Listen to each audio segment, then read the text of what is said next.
આજે તો ગયા મિત્રો આપણે ડાકોર। તો રામ રામ બધા મિત્રોને, કેમ છો? મજામાં ને? તો મિત્રો આપણે બાઇક લઈને નીકળી ગયા ગાડી તરફ। અને મિત્રો આજે તો આપણે જવાનું છે ડાકોર મિત્રો દર્શન કરવા માટે રાજાધિરાજ દ્વારકાધીશના। અને મિત્રો વચ્ચે રહી ગયા આપણે નાસ્તો કરવા માટે। અને પછી આપણે મિત્રો ગાડીને સેલ મારીને આપણે મિત્રો રાતે બોલાવતા આપણે મિત્રો પહોંચી ગયા ડાકોરની લાઈનની ભીડમાં। અને મિત્રો અહીંયા આગળ તો કેટલી ભીડ છે, તો મિત્રો દર્શન કરવા માટે ભીડમાં તો રહેવું જ પડે। અને મિત્રો ફાઇનલી મિત્રો આપણે અંદર પહોંચી ગયા અને રાજાધિરાજ દ્વારકાધીશના દર્શન કરી, કાળિયા ઠાકરના દર્શન કરીને મિત્રો હવે આપણે આવી ગયા બહાર। અને અહીંયા આગળ મિત્રો કરતા હતા ભક્તિમાં ડિસ્કો।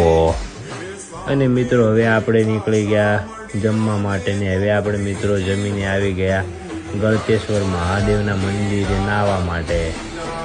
અને મિત્રો આપણે મસ્ત મજાનું નહીને આપણે મિત્રો હવે ગાડી લઈને નીકળી ગયા પાછા ઘર બાજુ। તો આજનો મિની વ્લોગ કેવો લાગ્યો કોમેન્ટ કરી દીજો।